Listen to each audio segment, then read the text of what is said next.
In this short lecture, I cover another key component of our philosophy.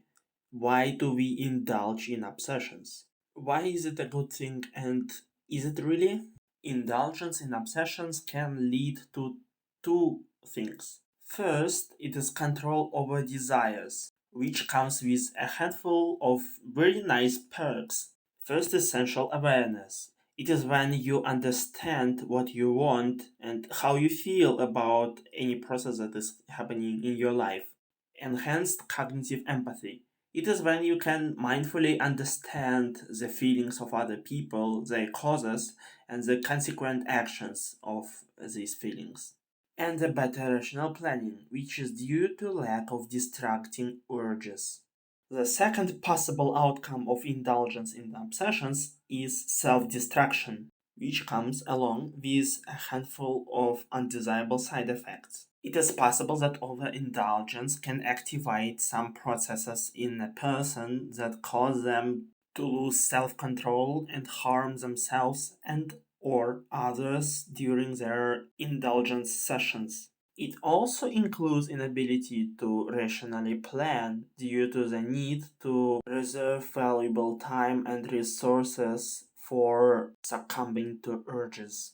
Alienation and delusion come along because people don't want to be associated with anyone who brings them harm or consumes too much of their time and resources. And the one who suffers from addiction tries to avoid cognitive dissonance so they don't blame themselves in everything bad that is happening in their life, but somebody else as someone responsible for their weakness.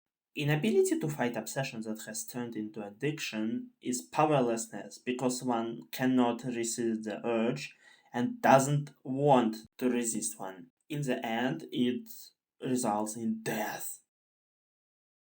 Now let's understand how the process goes. At first, there is a creative impulse, madness. It generates a desire, which in turn fixates in the mind as an obsession. An obsession has to become a process, an action, and that action is an indulgence. The result is either satisfaction or creation of an addiction. A strong, powerful mind will be satisfied from an indulgence. A weak, powerless mind will generate an addiction. The good feeling from satisfaction of an obsession results in reinforcement of that obsession.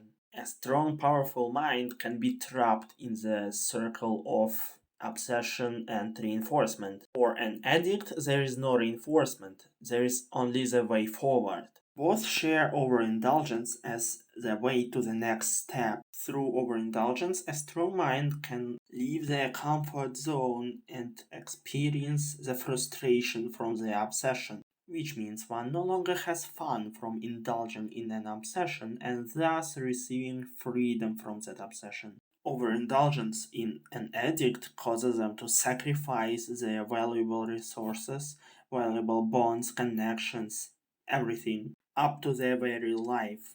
You can see that one path can lead to mastery over self and another to the death of self. So from this we derive the following terms: ascension and insanity. The path of mastery over an obsession generated by madness is a path of ascension, while the path of distraction due to loss of control over obsessions generated by madness is what we call insanity.